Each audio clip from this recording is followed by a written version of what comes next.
টানা ও তীব্র তাপপ্রবাহে পড়ছে রাজশাহী অঞ্চল। গত কয়েকদিন ধরে অঞ্চলের সর্বোচ্চ তাপমাত্রা দাঁড়াচ্ছে 41 ডিগ্রির উপরে।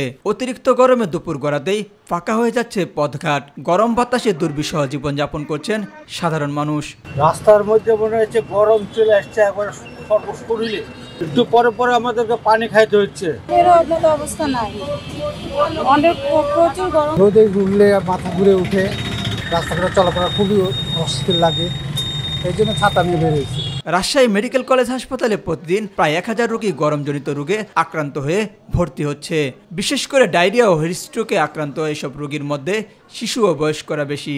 এই যে রোগীগুলো ভর্তি হচ্ছে, এদের বড় একটা অংশ আসছে গরমজনিত বিভিন্ন রোগ নিয়ে, অর্থাৎ গরমজনিত ডায়রিয়া, হিট স্ট্রোক অথবা চর্ম বা যৌন সংক্রান্ত বিষয়গুলো নিয়ে তারা আমাদের এখানে ভর্তি হচ্ছে।